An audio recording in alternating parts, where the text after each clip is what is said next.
안녕하세요. 한스현팀입니다. 오늘은 지난 시간에 이어서 아미노산에 대한 두 번째 얘기를 드리겠는데요. 가장 기본적인 아미노산의 구조에 대해서 말씀드립니다. 워낙 기본적인 부분이라 제 입장에서는 이런 부분은 다 아실 것 같다라고 생각을 하지만 이 부분이 또 화학적인 부분이 포함되다 보니까 일반 농민분들은 아미노산이 어떻게 생겼는지 한 번도 보신 적이 없는 분들도 대다수라고 생각됩니다. 그래서 가장 기본 중에 기본인 아미노산의 구조에 대해서 말씀드리겠습니다. 아미노산은 지금 왼쪽에 보시는 것처럼 유리아미노산이라고 불리는, 즉 유리라고 하면 영어로 free, 아무것도 결합되어 있지 않는 혼자 있는 그런 아미노산을 말합니다. 그래서 여기 나와 있는 이 구조물들이 아미노산의 기본 구조인데요.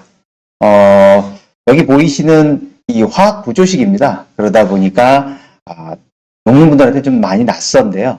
가장 기본적인 부분에 저희가 살펴드리면 아미노산이라고 하면 여기 나와 있는 이 보이시나요? 이 부분.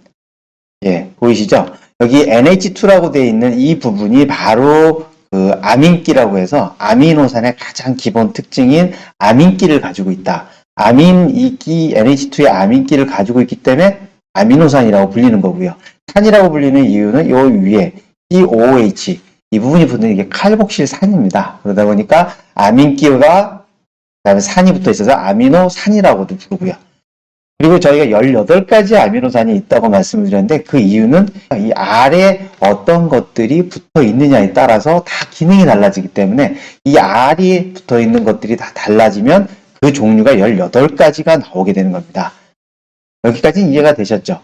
그렇게 해서 이 아미노산의 구조도 상당히 머릿속에 넣어 놓으실 필요가 있습니다. 이 칼복실기의 결합에 의해서 많은 부분의 변화가 일어나게 됩니다. 왜냐하면 나중에 여기 있는 아민기와 추후에 저희가 아미노산에 대해서 상당히 많은 내용들을 말씀드릴 때 이 구조물들은 다시 한번 와서 보시면서 이 구조물들은 머릿속에 한 번쯤을 넣어 두시면 이후에 저희 설명드릴 내용들을 이해하시는데 크게 도움이 됩니다. 그래서 이 아미노산들이 쭉 혼자 있던 것들이 여기 하나, 여기 하나, 여기 하나 이런 것들이 계속 서로 이렇게 결합을 합니다. 제가 보시기 편하게 그냥 그려놨는데요. 실제는 결합되는 구조는 이런 식으로 결합되는 것은 아니고 여기 있는 아민기와 아민기와 이 칼복실기가 서로 결합을 하면서 물이 빠지면서 펩타이드가 만들어지는데요. 그래서 이 결합을 펩타이드 결합이라고 합니다. 그래서 요즘 시중에서 판매되고 있는 아미노산 제품들 중에 보면 유리아미노산이라는 얘기를 하는 곳 또는 펩타이드라고 얘기하는 일부 제품들이 있습니다. 물론 이런 류까지 표현되는 유리아미노산이나 펩타이드라는 표현을 하는 그런 류의 제품은 상당히 수준이 있는 제품이라고 말씀드릴 수 있을 것 같은데요. 이유는 우리가 생각할 때 이런 구조물들을 얘기할 수 있다라는 거는 그 제품 안에는 이런 식의 구조물들이 구분될 수 있도록 만들어져 있다는 뜻도 되는 거거든요. 그래서 사실 저희 회사인 바이오밸런스에서 판매하고 있는 제품들은 이 유리아미노산이라는 부분과 펩타이드라는 부분들이 확연히 제품에서 구분되어 있습니다. 그래서 효과와 기능이 달라질 수 있도록 만들어지는데요. 그런 정도로 구분되어 있는 제품을 찾는 건 쉽진 않지만 이런 류의 제품들이 구분될 수 있다. 그리고 우리나라에서는 아직 안 되지만 전 세계적으로 선진국이라고 할 수 있는 국가에서는 유리아미노산과 펩타이드는 명확히 구분되어 있고 등록상에도 표기를 합니다. 이런 펩타이드들이 모여있는 것, 이것이 단백질입니다. 단백질이라 하면 대단한 내용은 아니고요. 이 펩타이드가 많이 길어져서 막 합쳐져 있으면 큰 덩어리가 이루어진 것이 단백질이죠. 이런 단백질들이 합쳐져서 만들어진 것이 효소입니다. 효소는 많이 들어보셨죠?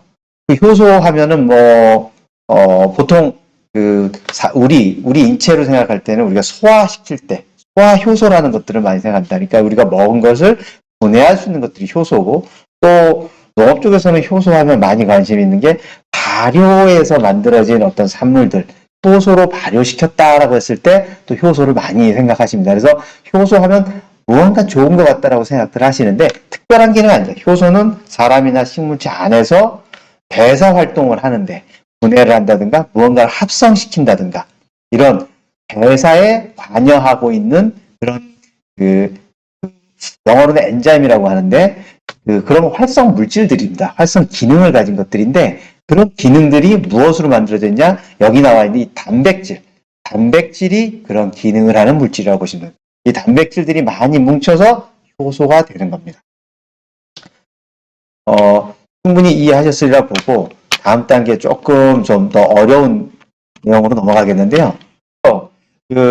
유리아미노산과 펩타이드 단백질의 내용은 이해하셨는데 아직까지 감이 안 오시더라도 다음 페이지를 보시면은 훨씬 손쉽게 이해가 되실 건데요. 이번에는 이제 반대 개념으로 우리가 농업 쪽에서 사용할 때는 아미노산을 분해하는 쪽이 아니고 아미노산을 작물에게 주기 위해서 아미노산이 단백질로부터 서서히 분해돼서 작은 유리아미노산까지 만들어진 아미노산 액비를 사용하게 됩니다. 아미노산 액비가 어떤 과정을 통해서 만들어지는가를 앞서 말씀드렸던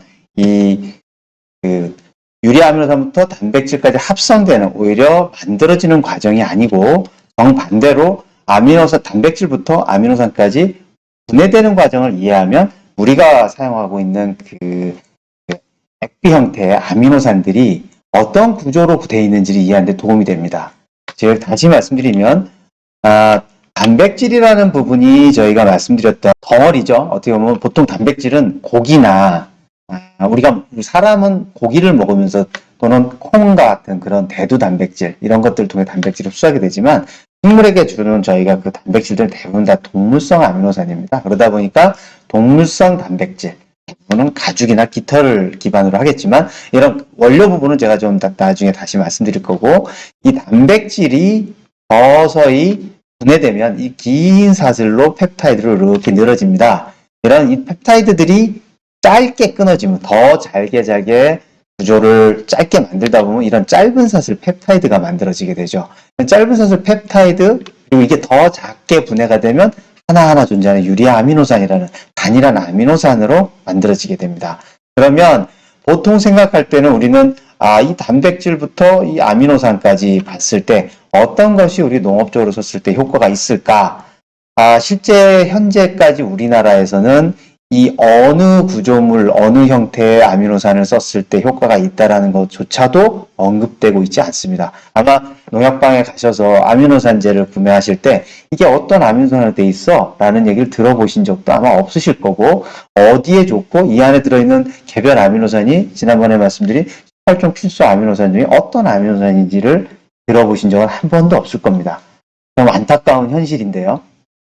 어쨌든 우리나라 지금 농업의 현실이고 그런 현실 속에서 아미노산 제품을 사가지고 가시면 대부분 지금 국내 아미노산의 함량을 표기하는 업체들의 아미노산 양이란 여기 나와 있는 것처럼 총 아미노산 양, 단백질과 이런 긴 사슬의 펩타이드, 그다음에 짧은 사슬의 펩타이드, 유리아미노산까지 모두 합쳐져 있는 그런 아미노산 총량을 아미노산이라고 얘기를 합니다.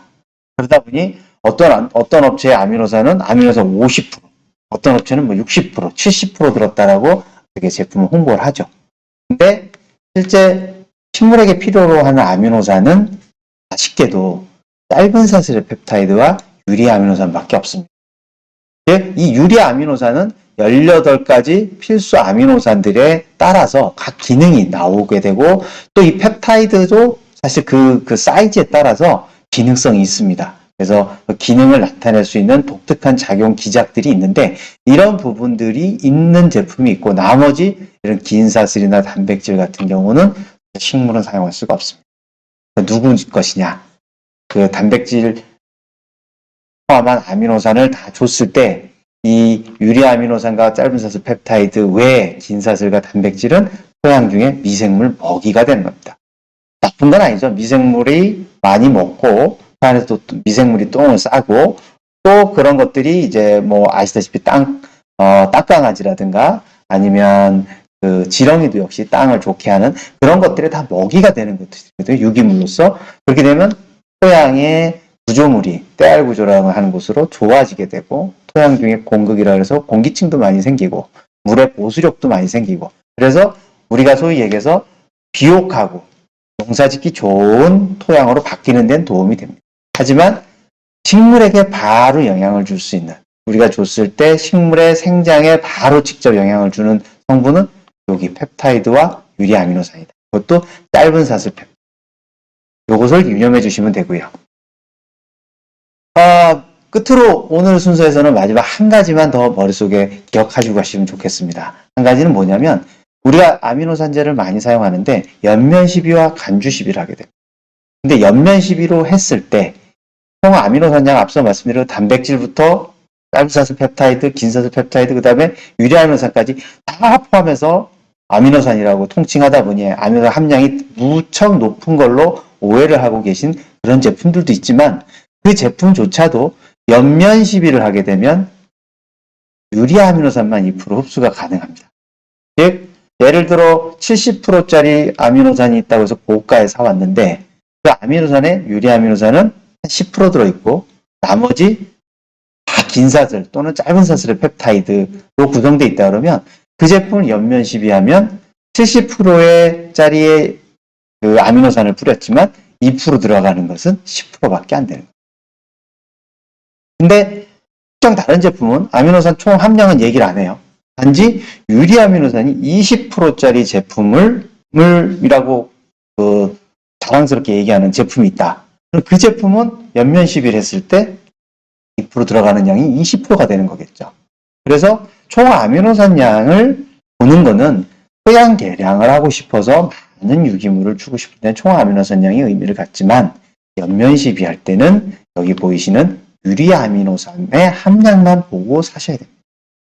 근데 국내에 등록되는 기준이라든가 어디에도 아미노산을 등록을 표기를 한다든가 유리아미노산의 함량을 보증할 수 있는 것은 우리나라 비료관리법에 되지 않고 있습니다. 그러다 보니 많은 업체들이 본인이 들어있는 부분들을 정확하게 보증하면서 판매할 수 없는 좀 애매한 사항도 있는데 그런 부분에서 좋은 제품을 판단하실 때 또는 등록상으로는 그걸 보증을 못하더라도 제품을 판별하실 때 이 유리아미노산을 보증하고 있는 제품이 있다면 그래도 일단 좋은 제품이라고 판단하실 수가 있을 거고요. 이 유리아미노산을 등록까지 해놓은 우리나라는 아니지만 외국 같은 경우는 유리아미노산의 함량을 보증 성분으로 받아들이기 때문에 그 받아들여서 몇 프로 이상이 들었다를 보증하는 그런 나라들도 있습니다. 대표적인 나라가 스페인과 이탈리아인데 그 나라에서 수입되는 수입 완제품의 경우에는 유리아미노산 함량을 보증합니다.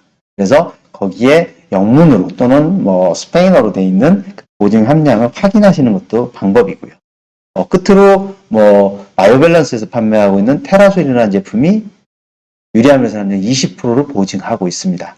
이런 부분들은 이제 업체에 따라서 또 제품에 따라서 실질적으로 보증하는 양이 달라질 수 있는 부분이기 때문에 아마 시중에서 제품을 구매하실 때 이런 부분들을 한번 보시면 크게 도움이 되실 겁니다.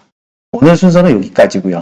그 다음 순서는 또 다른 내용을 가지고 아미노산에 대해서 상당히 많은 내용들을 다뤄보도록 하겠습니다. 감사합니다. 한 가지 잊었네요. 좋아요, 구독 잊지 말아주세요. 감사합니다.